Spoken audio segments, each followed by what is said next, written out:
우리 로마서 8장 말씀을 계속 보도록 하겠습니다. 로마서 8장 16절에서 18절 말씀을 보도록 하겠습니다.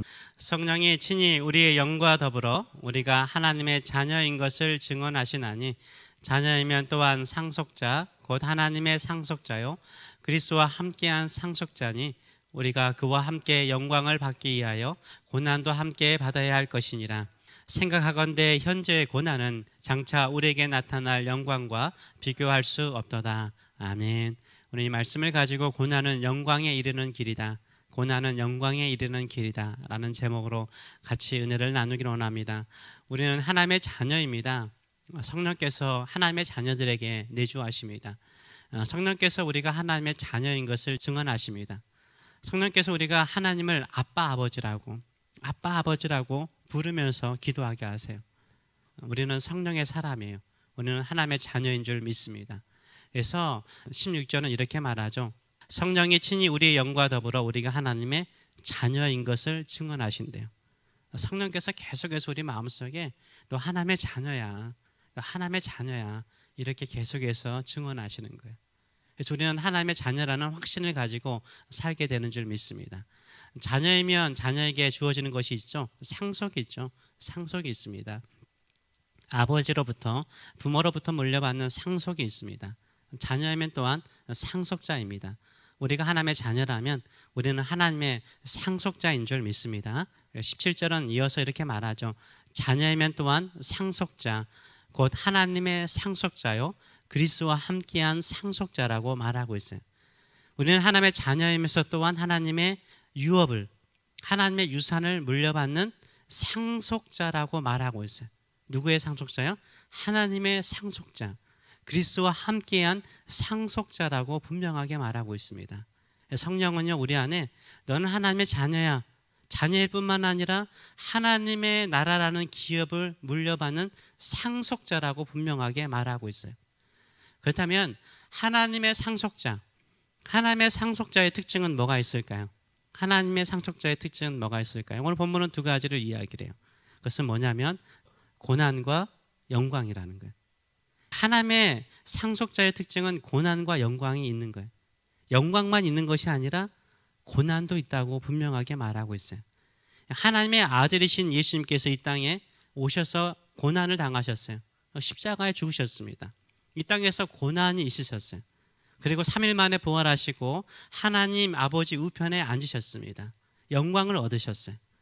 예수님과 함께 상속자가 된 우리도요, 하나님의 상속자인 우리도요, 예수님과 함께 고난도 당하고 영광에 이르게 되는 줄 믿습니다. 하나님의 자녀라면요 영광만 있는 게 아니에요. 내가 예수님을 믿고 예수님의 자녀로 산다고 해서 항상 축복만 있고 항상 영광만 있고 항상 형통하다고 말하지 않아요. 고난에서 죄됐다라고 말하지 않아요. 고난이 없는 사람이라고 말하지 않아요. 오히려 우리는 그 영광에 이르기 위해서 고난도 받아야 된다라고 말하고 있어요. 17절의 말씀을 보게 되면 그리스도와 함께한 상속자니 우리가 그와 함께 영광을 받기 위하여 뭣도? 고난도 함께 받아야 된다라고 말하고 있어요. 고난도 함께 받아야 된다는 거예요. 그래서 고난 없이는 영광이 없어요. 고난 없이는 영광이 없어요. 영어로도 no pain, no crown. 이 영광의 면류관은 고통이 없이는 있을 수가 없는 거잖아요. 그래서 고난이 없이 영광은 이룰 수 없는 거예요. 내가 하나님의 영광을 경험하고 싶습니까? 그럼 먼저 뭐가 있는 거예요? 고난이 있어요. 고난을 통과하고 난 다음에 영광에 이르는 거예요. 내가 고난이 많습니까? 그러면 이후에 뭐가 있다는 거예요? 영광이 있다는 거예요. 고난이 있다는 것은 영광이 있는 거예요. 성령께서 우리에게 말씀하신 건 너 고난이 있느냐, 어려움이 있느냐, 힘든 일이 있느냐, 그 위에 뭐가 있다고? 영광이 있다는 거예요. 영광을 위해서 고난을 참고 견디며 이기라고 성령께서 말씀하시는 줄 믿습니다. 성경의 인물들을 보세요. 영광을 경험한 사람들 보세요. 그들에게 고난이 없었습니까? 아브라함도요 가나안 땅에서요 나그네로 살았어요. 우리가 이민자로 살기 때문에 이민자의 서름을 알잖아요. 근데 4,000년 전에 아브라함이 당하는 그 나그네 인생, 텐트에서 사는 인생 얼마나 고달플까요? 심한 기근을 만났어요. 자기를 돕는 친척도 없어요. 그 아내를 두 번이나 빼앗길 뻔한 위기 속에 직면했어요. 이런 아브라함도요, 고난을 통과하고 믿음의 조상이라는 영광을 얻게 된 거죠. 아브라함처럼 텐트에서 한평생 살 수 있나요? 100세까지 사라를 통해서 아들이 태어날 것을 오랫동안 기다릴 수 있는 믿음을 가지고 있습니까? 아멘. 그러면 여러분에게 하나님의 영광이 반드시 있는 줄 믿습니다. 다윗도 마찬가지죠. 다윗도 사울에게 쫓기는 고난을 당했죠. 10여 년 동안 쫓기는 인생을 살았어요. 또 그의 아들 압살롬이요, 반역을 해가지고 아버지를 죽이려고 그랬어요. 그 고난은 이루 말할 수 없는 거예요.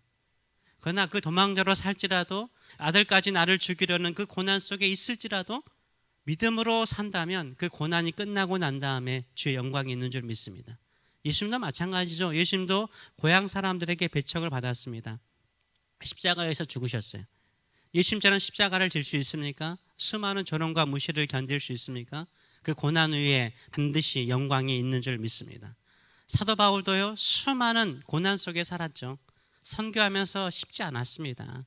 그냥 사도 바울이 기적만 일으킨 게 아니에요. 그를 돌로 쳐 죽이려고 그러고, 또 죽은 줄 알고 성 밖으로 내버렸어요. 그런 고통 속에 또 사기도 당했어요. 강물에 죽을 뻔하기도 했어요. 편치 않았어요. 스스로 일하면서 살았어요. 그 고난 속에서도 그에게 영광이 있었죠. 교회들이 세워지는 큰 영광이 있었습니다. 고난이 있고 역경이 있더라도 역경이, 이 고난이 영광에 이르는 길인 것을 믿고 살아가시는 저와 여러분 되시길 축원합니다. 아멘. 그래서 지금 나에게 고난이 있습니까? 지금 나에게 어려움이 있습니까? 이제는 하나님의 영광에 이르는 길에 내가 가는 길에 있다라는 확신을 가지고 살아가시는 저와 여러분 되시길 축원합니다. 두 번째로는 고난과 영광의 특징이 있어요. 이 고난의 특징과 영광의 특징을 나누는데, 고난은 현재의 고난이에요. 미래의 고난이 아니라 현재의 고난이에요. 그 영광은 언제의 영광일까요? 미래의 영광이에요. 지금 우리 모두는요, 크고 작거나 다 고난 중에 있고 어려움 중에 있는 거죠. 우리가 이 고난과 역경을 이기고 난 다음에 영광은 아직, 그 축복은 아직 이르지 않았다는 거예요. 아직 오지 않았다라고 분명하게 말하고 있어요. 18절의 말씀을 보게 되면 이렇게 말하죠. 생각하건대 현재, 그렇잖아요. 현재의 고난은 장차 우리에게 나타날 영광과 비교할 수 없도다, 이렇게 말해요. 고난은 언제 거라고요? 현재래요. 지금 받는 고난이라는 거예요. 근데 영광이 있어요. 언제 있다고? 장차, 미래에 장차 우리에게 나타날 영광이 있대요. 근데 현재의 고난과 미래의 영광을 나누면서 차이를 나누죠. 현재의 고난은 작다는 거예요. 그리고 미래에 나타날 영광은 엄청나게 크다는 거예요. 비교할 수 없을 정도로 크다는 거예요. 그래서 고난을 이길 만한, 고난을 견딜 이유가 있다는 거예요. 왜요? 현재의 고난은 장차 나타날 영광과 비교할 수 없을 정도이기 때문에 지금 현재 잘 참고 견디고 나가면 내가 상상할 수 없는 영광을 본다는 거예요. 이 믿음을 가지고 살아가시는 저와 여러분 되시길 축원합니다. 그래서 현재의 어려움을요, 현재의 고난을요, 뭐 하지 말아야 돼요? 원망하지 말아야 돼요. 불평하지 마세요. 하나님께서 감당할 만한 시험과 어려움을 주신 거예요. 이때는 뭐 해야 돼요? 이 고난 이후에 올 영광을 바라보고 살아가시는 저와 여러분 되시길 축원합니다. 그래서 믿음의 성도들, 정말 고난과 어려움 중에 있는 성도들은요, 고난을 맞이할 때 어떤 마음을 가져야 돼요? 즐거워하라는 거예요. 즐거워하라는 거예요. 오히려 고난을 즐거워하라고 말하고 있어요. 고난을 즐거워하시는 저와 여러분 되시길 축원합니다. 왜냐하면 그 고난 이후에 오는 영광이요, 어떠기 때문에요? 영원하기 때문인 거예요. 그 영광은 이루 말할 수 없는 거예요. 그래서 베드로전서 1장 4절의 말씀을 보게 되면 우리 같이 한번 읽어보겠습니다. 썩지 않고 더럽지 않고 쇠하지 아니하는 유업을 있게 하시나니 곧 너희를 위하여 하늘에 간직한 것이라 라고 말하고 있어요. 우리에게 주실 유업이 어떤 유업이라고요? 하늘에 있는 것이래. 너희를 위하여, 여러분을 위해서 그 유업을 하나님께서 준비하셨는데, 썩지 않는 것. 이 땅의 것, 이 땅의 돈 썩잖아요. 썩지도 않고 더럽지도 않고 쇠하지 않고 사라지지 않는 그 귀한 유업을 우리에게, 그 영광을 우리에게 주신다라고 주님께서 약속하고 계십니다. 이것을 믿으시는 저와 여러분 되시길 축원합니다. 그래서 내가 현재 고난에 있다면 이 고난은 어디 이르는 길? 내가 상상할 수 없고 내가 비교할 수 없는 영광에 이르는 길인 것을 믿고 나가시는 저와 여러분 되시길 축원합니다. 고난과 영광은요 떼어낼 수 없어요. 여러분이 고난 받는 만큼요 영광이 커요. 근데 고난이 없어요. 어려움이 없어요. 그럼 뭐예요? 영광도 없는 거예요. 내가 살아오면서 참 내 인생 수백 권의 책을 쓸 만한 고난입니다 라고 말한다면 그것보다 더 큰 영광이 있는 줄 믿습니다. 그 영광을 바라보고 살아가시는 저와 여러분 되시길 축원합니다. 저는 바닷가에 살아서요, 바닷가에서 경험이, 어릴 때 바닷가에 살아서 경험이 있죠. 아주 어릴 때였던 것 같아요. 어릴 때 이렇게 친구들과 같이 바닷가에 거닐다 보면 돌 사이라든가 갯벌 사이에 박힌 게 있어요. 뭐 여러 가지 죽기도 하지만 뭘 주었을까요? 녹슨 동전을 가끔 주었어요. 동전 딱 주는 순간 기분이 얼마나 좋은지 몰라요. 가끔은 여러분 기억나는지 모르겠어요. 상평통보 아세요? 상평통보, 조선시대에 상평통보도 저는 발견한 적이 있어요. 상평통보도 있었고요. 근데 가끔 이게 녹슨 동전을 딱 줍는 순간 기분 좋을 때가 있어요. 녹슬어 가지고 안 보여요. 이게 얼마짜리인지 안 보여요. 근데 그걸 딱 주워 가지고 돌에 하면 안 됩니다. 흙이라든가 모래 위에다가 놓고 그냥 발로 이렇게, 여러분 다 경험 있으시죠? 발로 이렇게 밟으면 녹이 벗겨지죠. 벗겨지는데 10원이면은 10원인 거야. 근데 가끔 100원. 여러분 그거 없어요? 100원. 100원이면 그 당시, 제 당시에는요, 100원이면 제 당시에 아이스 깨끼를 사 먹을 수 있는 돈이었어요. 아이스 깨끼를 사 먹을 수 있는 큰 돈이었어요. 녹슨 동전을 딱 주는 순간 그것을 벗겼을 때 100원이었을 때 그 기분은 이루 말할 수 없더라고요. 우리 인생도 마찬가지예요. 누가 고난을 좋아해요? 누가 어려움을 좋아해요? 그러나 우리가 그 고난의 녹이 사라지면요, 하나님께서 그 고난의 녹을 다 벗겨주시면 거기에 100원이 아니라 더 엄청난 축복이 있는 줄 믿습니다. 큰 기쁨을 주세요. 상상할 수 없는 큰 기쁨을 주세요. 그렇다면 우리가 받는 고난이, 우리가 받는 그 고난과 그 어려움이 그리스도를 향한 고난인가, 그리스도와 함께한 고난인가, 아니면 나의 욕망에 따라서 생기는 고난인가를 생각해 보실 필요가 있어요. 베드로전서 4장 13절은 이렇게 말하고 있습니다. 우리 같이 한번 읽어보겠습니다. 오히려 너희가 그리스도의 고난에 참여하는 것으로 즐거워하라. 이는 그의 영광을 나타내실 때 너희로 즐거워하고 기뻐하게 하려 함이라 라고 말하고 있어요. 우리가 받는 이 고난이 어느 고난에 참여하는 것이어야 돼요? 그리스도의 고난에 참여하는 고난이야만이 축복된 거예요. 내가 고난과 어려움이 있는데 나의 욕망 때문에, 나의 욕심 때문에 생기는 고난이라면 그거는 그리스도의 고난에 참여하는 것이 아니에요. 어떤 고난이 영광의 고난이냐면, 어떤 고난이요? 그리스도의 고난에 참여하는 고난이어야 되는 거예요. 만약 내가 병이 들었어요. 근데 이 병 들었는데 세상 일을 하다가 병 들었어요. 그 그리스도의 고난에 참여하는 고난은 아니죠. 내가 병이 들었는데 주의 일을 열심히 하다가, 기도를 열심히 하다가, 봉사를 열심히 하다가, 선교를 하다가 다치거나 사고로 다쳤어요. 그런 질병도, 그런 아픔도요, 뭐요? 그리스도의 고난에 참여하는 고난이죠. 영광이 되는 거예요.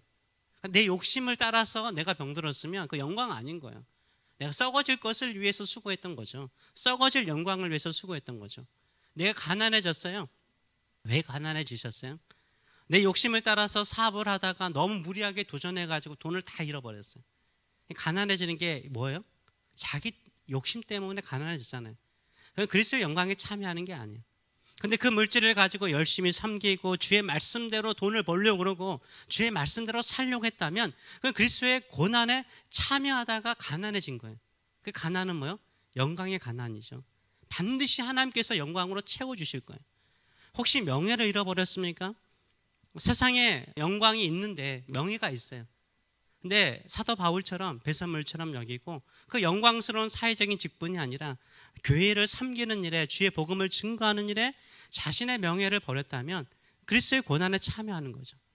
하나님께서 그런 고난과 그 고난을 즐거워하며 견디는 사람을요, 우리가 상상할 수 없을 정도로 채워주시고 축복하여 주시는 줄 믿습니다. 하나님께서 반드시 이렇게 축복하세요. 저도 생각을 해봤어요. 제가 받는 고난이 뭐가 있었나. 예수 믿는 것 때문에 특별히 아버님에게 약간 그런 무시라든가 그런 박해를 받은 적이 있었죠. 또 저에게는 어려움이 있었습니다. 고3 때 원치 않은 작은 질병이 하나 생겼습니다. 마음껏 공부할 수 있는 환경은 안 되었어요. 근데 저는 그 고난 때문에, 그 질병 때문에요, 밤마다 교회 가서 기도했던 것 같아요. 저는 자율학습에서 자유로운 사람이었거든요. 우리 친구들은 다들 밤 10시까지 학교에 머물러 있어야 되지만 저는 제가 집에 가고 싶다면 갈 수 있는 사람이었어요. 그래서 집에 오면 일찍 오죠. 집에 일찍 와서 교회 가서 기도했죠. 이 아픔이 왜 나에게 있으니까 원망도 하기도 하면서 고쳐달라고 기도도 하면서 하나님을 더 깊이 만날 수 있는 좋은 기회가 되었어요. 그때 오히려 성경, 이 작은 손바닥만한 성경책 있지 않습니까? 아주 두껍고 손바닥만한 성경책, 그걸 들고 다니면서 읽었던 기억이 납니다. 고난은요, 주님께 더 가까이 가는 길이에요. 그때의 그 고난을 믿음으로 이겼기 때문에 미국에 와서 이렇게 사역하고 있지 않나, 이런 생각을 해보기도 합니다. 고난이 있고 어려움이 있을 때요, 원망하지 마세요. 불평하지 마세요. 하나님께서 어떠한 큰 일을 이루실 것인가 라는 생각을 가지고 나가시는 저와 여러분 되시길 축원합니다. 제가 목회 현장에 왔을 때도, 내가 신학을 하겠다 결단하기 이전까지는 상당히 힘들었는데요, 결단하고 난 다음부터는 목회 현장이 다들 규모가 있는 교회였습니다. 어렵지 않게 목회 현장에서 사역을 할 수 있었습니다. 여기 와서 제가 사역하면서 좀 어려울 수 있는 거죠. 인간적으로 볼 때는 약간의 어려움이 있는 사역의 현장인데요, 그럼에도 불구하고요, 항상 제가 여러분에게 고백하지만요, 저는 영적으로 얼마나 충만한지 몰라요. 그 이전보다 내가 알았던 하나님, 내가 경험했던 하나님보다 더 풍성한 하나님을 경험하고 있어요. 더 하나님의 위대하심을 경험하고 느끼고 살아가고 있어요. 이 고난이라는 게요, 우리를 하나님께로부터 멀리하게 만드는 것이 아니라 하나님을 가까이하게 만들고 하나님의 영광을 보게 만드는 줄 믿습니다. 신앙생활 하면서 여러분이 당하는 고난이 부끄럽습니까? 혹시나 내가 겪는 어려움이 부끄러워요? 가난이라든가 기타 여러 가지 것들이 부끄러워요? 남들이요, 여러분을 부끄럽게 만들어요? 남들이 여러분을 부끄럽게 만드나요? 자세히 살펴보면요, 누가 부끄럽게 만들어요? 나일 때가 많아요. 내가 그 가난을 부끄럽게 생각하고 내가 그 고난을 부끄럽게 생각하는 거예요. 내가 작은 것을 내 스스로 부끄럽게 생각하는 거예요. 그러니까 내가 부끄럽게 생각하고 내가 부끄럽다라고 말하니까 주변 사람들이 뭐라고 말하는 거예요? 또 부끄럽게 여기는 거예요. 본질적으로 어디에 있을까요? 나에게 있는 거예요. 내가 부끄럽게 여기니까 부끄러운 거예요. 근데 고난을 영광으로 여기는 거예요. 가난을 영광으로 여기는 거예요. 질병을 영광으로 여기는 거예요. 그럼 주변 사람들은 뭐라 할까요? 영광으로 바라보죠. 어떤 마음의 자세를 가지고 사느냐가 얼마나 중요한지 몰라요. 고난 속에 어려움 중에 있다면 하나님의 상속자라는 것을 확실하게 보여주는 거예요. 고난이 있는 것은 하나님의 상속자라는 것을 분명하게 보여주는 거예요. 그 상속자의 자세를 가지고 내가 고난을 즐거워하면요, 하나님께서 우리가 상상할 수 없는 영광으로 채워주실 줄 믿습니다. 영광을 향하여 달려가시는 저와 여러분 되시길 축원합니다. 그래서 고난은 부끄러운 게 아니에요. 왜 내가 부끄러워하세요? 왜 내가 부끄러워하세요? 영광으로 여기세요. 하나님께서 영광으로 여기시는데 영광으로 여기세요. 그 영광이 될 거예요. 찬란한 영광이 될 거예요. 우리가 상상할 수 없는 영광이 될 줄 믿습니다. 이런 믿음을 가지고 살아가시는 저와 여러분 되시길 축원합니다. 기도하겠습니다. 혹시나 지치고 내 영혼이 연약할 때가 있습니까? 근심 속에 마음이 무거울 때가 있습니까? 그럴지라도 저는 주님 기다립니다. 주님께서 일하실 것을 기다립니다. 이런 마음이 있습니까? 그러면 주께서 먼저 우리 가슴을 고동치게 만드세요. 내가 네 고난을 통해서, 네 어려움을 통해서 큰 일을 이룰 거다. 네가 상상할 수 없는 일을 이룰 거야. 2절의 가사처럼 경이로 원더풀한 일, 경이로 원더풀한 일, 그 경이로 우리를 채우세요. 그리고 우리를 저 산에 우뚝 서게 하고요, 풍랑 가운데도 하나님께서 함께하여 주셔서 강하게 만드세요. 모든 것을 다 할 수 있게 만들어요. 고난을 두려워하면 고난은 우리를 삼켜버리지만요, 고난 속에서도 나는 하나님의 영광을 바라봅니다. 이 고난도, 이 어려움도 부끄러운 것이 아닙니다. 주님께서 고난을 부끄러움을 여기지 아니하시고 3일 만에 부활하신 것처럼 살려주실 것을 믿습니다. 주만 하실 거 주만 믿습니다. 이 믿음 가지고 나가면요 다 하세요. 다 세워주세요. 여러분이 상상할 수 없는 자리로 세워주실 거예요. 저 그거 믿습니다. 여러분이 그렇게 높은 자리에 쓸 것을, 하나님의 영광 안에 쓸 것을 저는 믿습니다. 오늘 이 시간에 같이 한번 이 믿음을 가지고 우리 기도하도록 하겠습니다. 살아계신 하나님 아버지, 은혜를 감사드립니다. 내게 능력 주시는 자 안에서 내가 모든 것을 할 수 있느니라. 이 힘을 주시는 분은 성령이십니다. 성령께서 우리 안에 계셔서 하나님을 향하여 아빠 아버지라고 부르게 만드시고, 너는 하나님의 자녀일 뿐만 아니라 하나님의 상속자다. 그 영광이 얼마나 찬란한지 네가 상상할 수도 없고 이 땅에서 보는 그 영광과도 비교할 수 없을 정도로 큰 영광이라고 말씀하면서 그리스도와 함께 그 영광에 참여하기 위해서 고난도 받아야 된다. 그러나 그 고난도 내가 도와줄 거다. 내가 도와줄 거다. 고난 부끄러워하지 말아라. 어려운 거 부끄러워하지 말아라. 창피하게 여기지 말아라. 영광이다. 영광이다. 영광이다. 그리스도의 고난에 참여하는 영광이다. 영광으로 받아들이고 영광스럽게 여기면 너의 고난도 너의 어려움도 영광이 될 것이라고 말씀하시는 이 하나님의 위대한 말씀을 붙들고 고난을 속에서 즐거워하고 견디며 모든 것을 할 수 있는 믿음의 성도들 되게 하여 주시옵소서. 우리를 언젠가는 저 산에 우뚝 서게 하실 줄 믿습니다. 풍랑을 이기게 하여 주실 줄 믿습니다. 모든 것을 하게 하시는 하나님의 능력을 찬양하는 그 자리까지 믿음으로 전진하는 믿음의 성도들 될 수 있도록 축복하여 주시옵소서. 이제는 우리를 사랑하시되 네 안에서 너는 모든 것을 할 수 있다. 너는 나의 상속자라고 말씀하시는 하나님 아버지의 크신 사랑하심과 오늘도 나는 영광을 얻기 위해서 고난을 받았다. 고난은 부끄러운 것이 아니다. 영광으로 여기면 너의 큰 영광이 될 것이라고 말씀하시는 우리 주 예수 그리스도의 무한하신 은총과 오늘도 우리 안에서 눈물로써 함께 탄식하며 그 고난이 합력하여서 가장 아름다운 선, 가장 아름다운 선을 이룰 것이다. 영광이 될 것이다 라고 늘 우리에게 격려하시고 힘을 주시는 성령의 임재하심과 교통하심이 살아가는 성도들 머리 위에 영원토록 함께 하시기를 축원하옵나이다. 아멘.